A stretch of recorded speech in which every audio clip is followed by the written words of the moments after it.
प्रभु यीशु मसीह के मीठे और मधुर नाम में आप सबको जय मसीह की।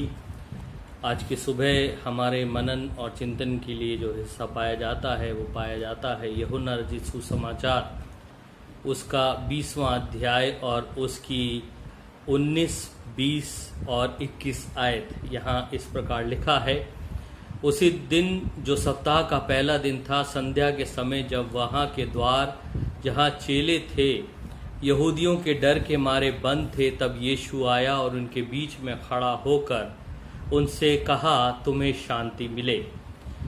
और यह कहकर उसने अपना हाथ और अपना पंजर उनको दिखाए। तब चेले प्रभु को देखकर आनंदित हुए। यीशु ने फिर उनसे कहा, तुम्हें शांति मिले। जैसा पिता ने मुझे भेजा है वैसे ही मैं भी तुम्हें भेजता हूँ। ये परमेश्वर का जिंदा कलाम है। परमेश्वर इसके पढ़े और सुने जाने पर आशीष दे। आइए अपने सरों को खुदावंद की हजूरी में झुकाएंगे और प्रार्थना करेंगे। सर्वशक्तिमान पिता परमेश्वर तेरी हजूरी में है प्रभु, तेरे कलाम पर मनन करने जाते हैं प्रभु। अपनी पवित्र आत्मा के द्वारा हमारे मनों को स्थिर कर, हमारे हृदय को शांत कर, कि आज के दिन में तू जो हमें सिखाना चाहता है हम तेरी ओर से उसे ग्रहण कर सकें, समझ सकें और अपनी जिंदगी में प्रभु हिम्मत और सामर्थ पाकर प्रभु हम आगे बढ़ सके। हर एक के साथ हो, हर एक की मदद कर, तेरे पवित्र और मीठे नाम से मांगते आमीन। मेरे अजीजों, जैसा आप सब जानते हैं कि कोरोना के इस महामारी के बाद अब सरकार द्वारा धार्मिक स्थलों या चर्चेस को भी खोलने की अनुमति दी गई है और तरह तरह से चर्चेस तैयारी कर रहे हैं कि हम एक बार फिर प्रभु के घर में इकट्ठा हो सकें और आराधना परमेश्वर के घर में बैठकर हम कर सकें।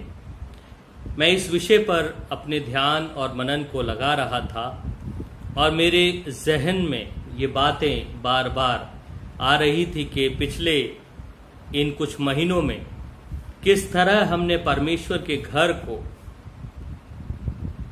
उसकी उपस्थिति को, उसके घर में अपनी उपस्थिति को जो है उसके एक कमी को जो है वो महसूस किया।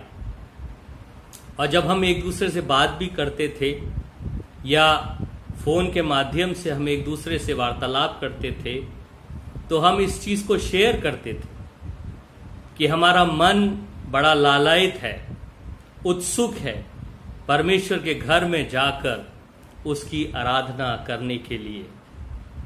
तो मैं जब इस विषय पर सोच रहा था तो मेरे मन में ये सवाल आता था कि क्यों लोग परमेश्वर की घर की ओर खींचे चले आते हैं, या परमेश्वर के घर में आने की उत्सुकता या इतनी लालसा एक इंसान, एक मसीह, एक विश्वासी के मन में क्यों हो रही है। हालांकि चारों तरफ देखिए कई तरह के प्रचार, कई तरह के प्रचारक इस बात को शेयर कर रहे थे कि जरूरी नहीं है कि चर्च में ही हम आराधना करें। परमेश्वर ने इस महामारी के काल में हमारे घरों को ही अपना मंदिर बना लिया। लेकिन इन सब बातों के बावजूद हमारे मन में ये लालसा या एक तरह की भूख थी कि हम परमेश्वर के घर में जाकर उसकी आराधना करें। और जब हम बात करते थे तो इस बात को मैं महसूस करता हूं, कई लोगों ने इस बात को शेयर किया कि परमेश्वर के घर में, चर्च में जाकर लोग परमेश्वर की उपस्थिति का एहसास करते थे, जो एहसास वो अपने घर की आराधना में नहीं कर पाते, लेकिन परमेश्वर के घर में उस उपस्थिति का एहसास करते थे। इसका मतलब ये है कि परमेश्वर के घर में परमेश्वर की उपस्थिति का एहसास आराधना के माध्यम से इंसान को कई बातों में सुकून देता था, जिसके लिए आज मैं और आप भी लालायित हैं। अगर साधारण शब्दों में समझा जाए आराधना परमेश्वर के घर में जाकर करना केवल उसकी उपस्थिति का एहसास करना ही है। जो एक डेजिग्नेटेड प्लेस या पृथक किए गए स्थान पर यह अनुभव हमें प्राप्त होता है। इसीलिए हम साधारण समय में भी देख सकते हैं, जब इंसान बीमार, कमजोर, तंगी, बीमारी में होता है तो वो चर्च की तरफ आता है कि वो परमेश्वर की उपस्थिति का एहसास करके सुकून, तसल्ली, सामर्थ को हासिल करे। आज की सुबह केवल हम इसी बात को परमेश्वर के कलाम से स्मरण करेंगे कि उसकी उपस्थिति में हमारा अनुभव क्या है, या परमेश्वर की उपस्थिति में होना हमारे लिए क्या महत्व रखता है, वहां हमें क्या अनुभव होता है जब हम कहते हैं कि हम परमेश्वर की उपस्थिति में हैं। मेरे अजीजों, कलाम हमें अगुवाई देता है और संक्षिप्त रूप से हम आज की शाम इन चीजों को देखते हैं कलाम से कि परमेश्वर की उपस्थिति या प्रभु की उपस्थिति का एहसास जब हमें होता है तो उसका अर्थ क्या है, प्रभु की उपस्थिति क्या है। आप अपना अनुभव बता सकते हैं कि प्रभु की उपस्थिति में हमें तसल्ली मिलती है, हमें सुकून मिलता है, और भी चीजें हैं जो परमेश्वर के कलाम से आज देखते हैं। आप मेरे साथ निकालें भजन संहिता 139 और उसका 7वां पद यदि हम पढ़ते हैं, वहां परमेश्वर कलाम कहता है, भजन 139 उसका 7वें पद में लिखा है, मैं तेरे आत्मा से भाग कर किधर जाऊं, या तेरे सामने से किधर भागूं। यह परमेश्वर की उपस्थिति का एक्सपीरियंस है जो दाऊद बताता है कि उसकी उपस्थिति में परमेश्वर ने उसे क्या बोध कराया। परमेश्वर की उपस्थिति आज हमें क्या बोध कराती है या कराएगी जब हम परमेश्वर की उपस्थिति में उसके मंदिर में होंगे। यहां परमेश्वर का वचन पहली चीज जो सिखाता है कि परमेश्वर की उपस्थिति जो है वो एक खोजी उपस्थिति है। परमेश्वर की उपस्थिति का होने का अर्थ केवल ये नहीं है कि हमारा पक्ष सुना जाए, लेकिन परमेश्वर की उपस्थिति जो है परमेश्वर हमें खोजने के लिए भी इस्तेमाल करता है।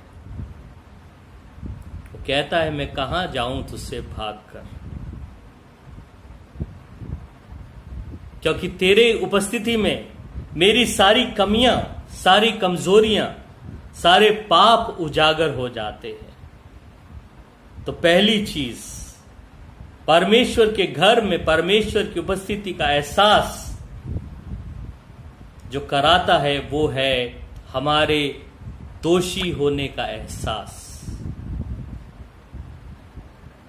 जब हम परमेश्वर के भवन में होते हैं, उसकी उपस्थिति में होते हैं, तो हम कुछ नहीं छुपा सकते और परमेश्वर की नजर, परमेश्वर की उपस्थिति खोज डालती है हमारी कमियों को।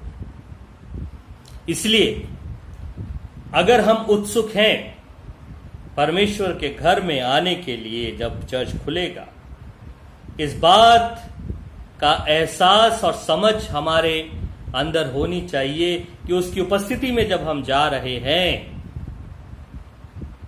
तो हमारी दशा क्या है, उसकी खोजी नजरें हमारे अंदर क्या खोज लेंगी। हम कुछ छुपा नहीं पाएंगे। दूसरी चीज जो परमेश्वर के कलाम में है, उसकी उपस्थिति का अर्थ क्या है। जब हम चर्च या मंदिर में जाकर कहते हैं कि हम परमेश्वर की उपस्थिति का एहसास करते हैं, तो उसकी उपस्थिति है हमें खोजने वाली, दूसरा परमेश्वर का कलाम क्या बताता है, उसकी उपस्थिति क्या है। मेरे साथ आप निकालें यशाया नबी की पुस्तक, उसका 63वां अध्याय और उसका 9वां पद। यहां लिखा है यशाया 63:9 में कि परमेश्वर उनके सारे संकट में उसने भी कष्ट उठाया और उसके सम्मुख रहने वाले दूत ने उनका उद्धार किया। प्रेम और कोमलता से उसने आप ही उनको छुड़ाया। उसने उन्हें उठाया और प्राचीन काल से सदा उन्हें लिए फिरा। उसकी उपस्थिति का मतलब ये है, पहली चीज, जब हम परमेश्वर के घर में होते हैं, उसकी उपस्थिति में होते हैं, तो वो हमें खोजता है। और दूसरी बात, उसकी उपस्थिति जो समझने की है वो ये है कि वो हमें बचाने वाली उपस्थिति है। वो खोज करके हमारी कमियों, हमारे पापों, हमारी निर्बलताओं को ना सिर्फ हमें ही बताता है, ना ही सिर्फ हमें उजागर और प्रकट करता है, बल्कि उनके दुष्परिणामों से हमें वो बचाता भी है। हमें पाप के दंड से वो बचाता है। आज इसलिए इंसान परमेश्वर के घर में आने के लिए उत्सुक है, लालायत है, क्योंकि वो जानता है कि परमेश्वर ना सिर्फ खोजता है बल्कि बचाने की सामर्थ्य भी रखता है। इसलिए जब परमेश्वर के घर या चर्चेस खोले जाएंगे, मेरे अजीजों, इस समझ के साथ हमें परमेश्वर की हजूरी में आना पड़ेगा, क्योंकि उसके सामने आना, उसकी उपस्थिति में आना, अपने आप को एक्सपोज करना है, अपनी कमियों को एक्सपोज करना है, और दूसरा परमेश्वर की सामर्थ और उसकी उपस्थिति से अपने आप को बचाने की स्थिति में लाना भी है। इसलिए जैसे जैसे वो समय निकट आ रहा है जब हम परमेश्वर के घर में आएंगे, ये लाजमी है कि हम अपनी समझ को खोल लें और ज्यादा प्रार्थना करें और ज्यादा अपने आप को जांचें, परमेश्वर की हजूरी का एहसास करने की सामर्थ प्रभु से मांगे। तीसरी चीज, उसकी उपस्थिति में क्या परमेश्वर का कलाम कहता है। भजन 31 अगर हम निकालें, भजन 31 अगर हम निकालें और उसका 20वां पद यदि हम पढ़ते हैं, तो उसकी उपस्थिति का एक और महत्व हमें देखने को मिलता है। वहां लिखा है, तू उन्हें दर्शन देने के गुप्त स्थान में मनुष्यों की बुरी गोष्ठी से गुप्त रखेगा। तू उनको अपने मंडप में झगड़े रगड़े से छिपा रखेगा। चर्च आना यानी परमेश्वर की उपस्थिति में आना, तीसरा प्रभाव जो हमारे जीवन में लाता है वो है पृथक करने की समझ।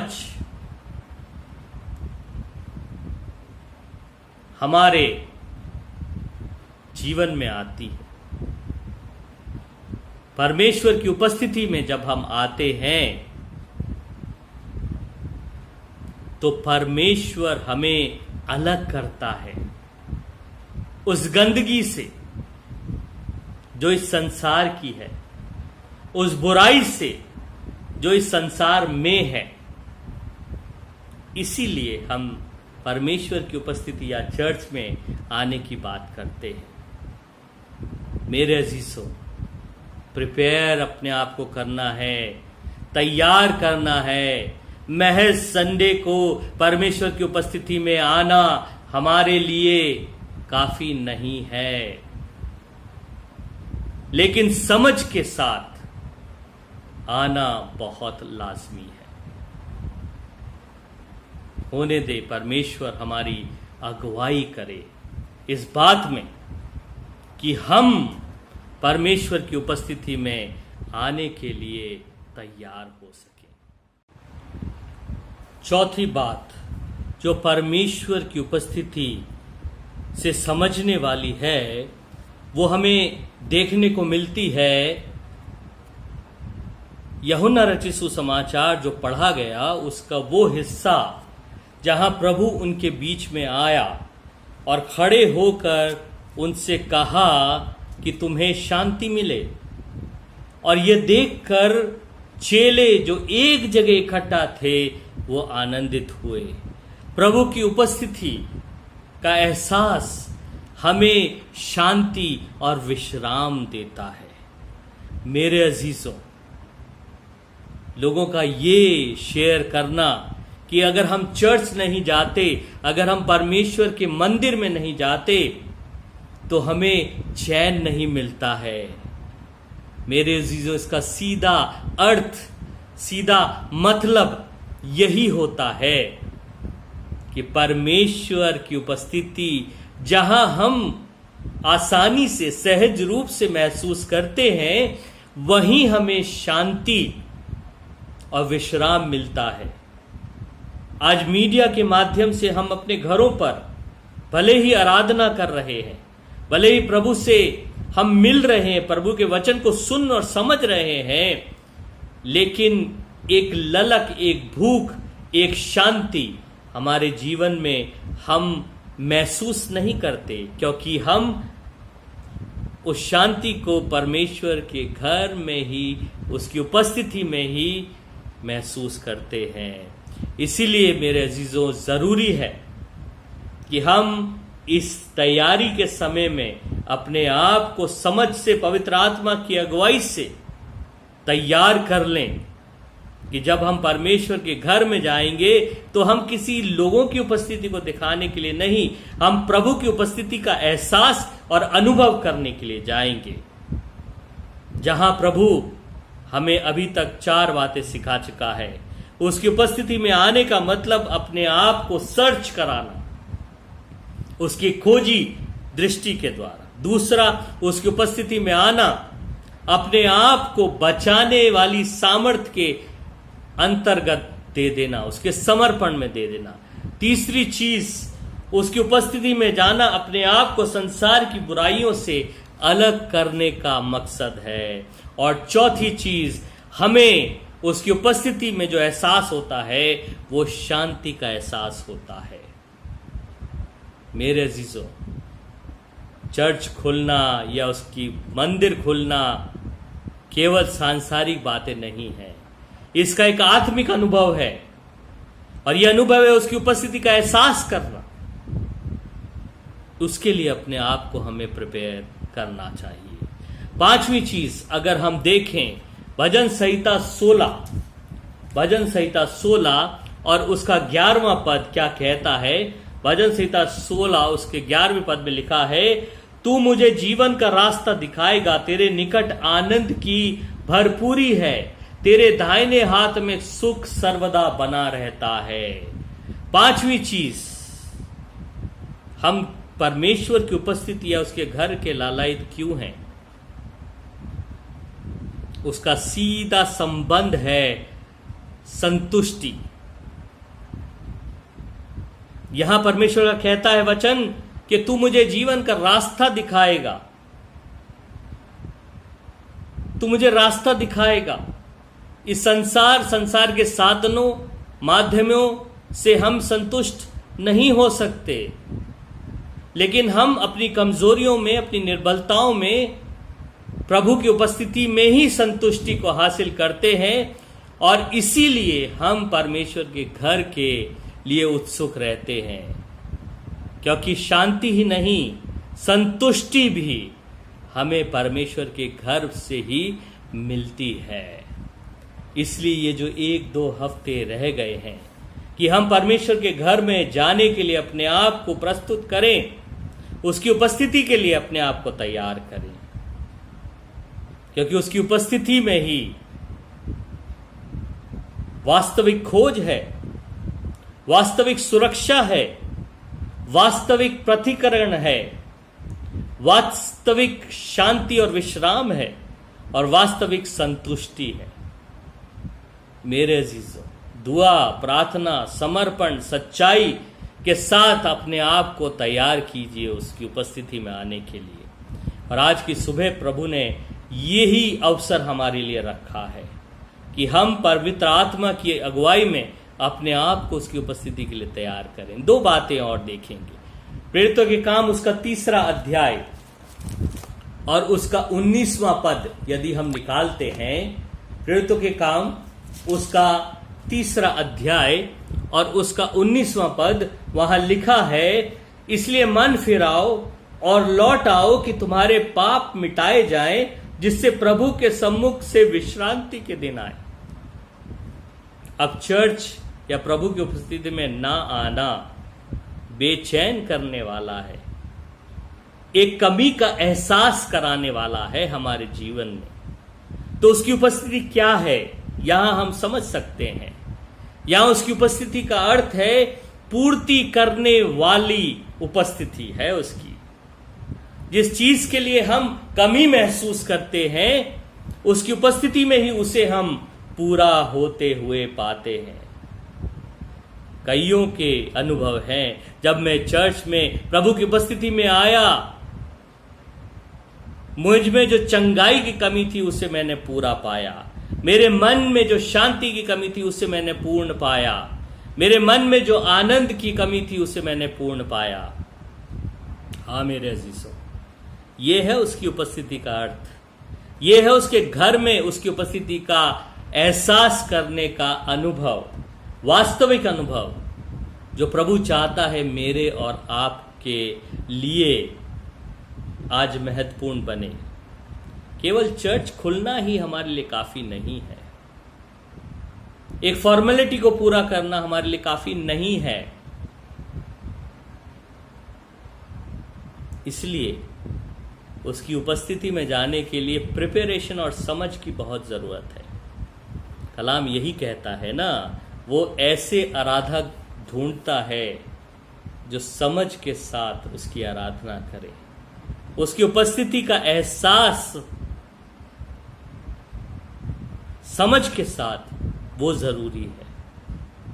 आइए अपने आप को प्रिपेयर करें। एक और चीज हम देखेंगे, उसकी उपस्थिति का अर्थ क्या है, उसकी उपस्थिति में जाने का अर्थ क्या है। क्या हम अपनी तरफ से जा रहे हैं? 1 कुरिन्थियों उसका 1 अध्याय यदि हम निकालते हैं और उसके 26वें पद से 31वें पद तक को पढ़ लेते हैं, वहां लिखा है, हे भाइयों, अपने बुलाए जाने को तो सोचो कि ना शरीर के अनुसार बहुत ज्ञानवान और ना बहुत सामर्थी और ना बहुत कुलीन बुलाए गए। परमेश्वर ने जगत के मूर्खों को चुन लिया कि ज्ञानवानों को लज्जित करे, और परमेश्वर ने जगत के निर्बलों को चुन लिया कि बलवानों को लज्जित करे, और परमेश्वर ने जगत के नीचों और तुच्छों को, वरन जो है भी नहीं उनको भी चुन लिया कि उन्हें जो है व्यर्थ ठहराएं, ताकि कोई प्राणी परमेश्वर के सामने घमंड ना करने पाए, परंतु उसी की ओर से तुम मसीह यीशु में हो, जो परमेश्वर की ओर से हमारे लिए ज्ञान ठहरा, अर्थात धर्म और पवित्रता और छुटकारा, ताकि जैसा लिखा है वैसा ही हो, जो घमंड करे वह प्रभु पर घमंड करे। उसकी उपस्थिति में जाने का अर्थ है अपने आप को नम्र बनाना। कई लोगों को बड़ा घमंड है इस बात का कि हम रेगुलर चर्च आते हैं, हम सबसे ज्यादा दान देते हैं, हम इतने एक्टिव हैं। क्या चाहता है प्रभु उसकी उपस्थिति में? कि हम अपने बुलाए जाने पर सोचें, घमंड ना करें, घमंड ना करें, बल्कि नम्रता के साथ हम परमेश्वर की उपस्थिति में आए। प्रभु इन बातों को समझने में हमारी अगुवाई करे। आइए प्रार्थना करें। सर्वशक्तिमान पिता परमेश्वर, हम तेरा धन्यवाद करते हैं कि तूने आज हमें ये वक्त दिया कि हम तेरी उपस्थिति के महत्व को समझने पाए। प्रभु, जितने भी सुनने वाले हैं, हर एक को तू आशीष दे। अपनी कलीसिया को प्रभु हम तेरे हाथों में सौंपते हैं। जब तेरे भवन में आने की तैयारी कर रहे हैं प्रभु, हर एक को तैयारी वाला मन दे, समर्पण वाला दिल दे, कि प्रभु समझ के साथ तेरे घर में आ सके और तेरी आशीषों से अपने जीवन को बढ़ सके। जो बीमार हैं, जो गमजदा हैं, प्रभु ने संभाल, शिफा से प्रभु तू उन्हें भर। प्रभु अपने देश को तेरे हाथों में सौंपते हैं। प्रभु तू आशीष दे, उन्नति दे, तरक्की दे, प्रभु सुरक्षित रख। लोगों के मन से प्रभु ईर्ष्या द्वेष को निकाल, आपसी भाईचारे को बढ़ा प्रभु, और हमारे देश में शांति और अमन को कायम कर। हमारे देश के हुक्मरानों को प्रभु तू आशीष दे और उनकी अगुवाई कर। प्रभु हम अपने आप को भी तेरे हाथों में सौंपते हैं। तू हमारी मदद कर, हमारी अगुवाई कर, कि हम प्रभु तुझ में होकर प्रभु अपने आप को आशीषित जीवन के लिए प्रभु प्रिपेयर कर सकें। सारा आदर महिमा तुझे देते और इस विनती को तेरे बेटे हमारे उद्धार करता प्रभु यीशु मसीह के नाम से मांगते हैं, आमीन। अब हमारे प्रभु यीशु मसीह का अनुग्रह, पिता परमेश्वर का प्रेम और पवित्र आत्मा की संगति और सहभागिता हम सब के साथ अब से लेकर हमेशा तक होती रहे, आमीन। प्रभु आप सबको आशीष दे, आमीन।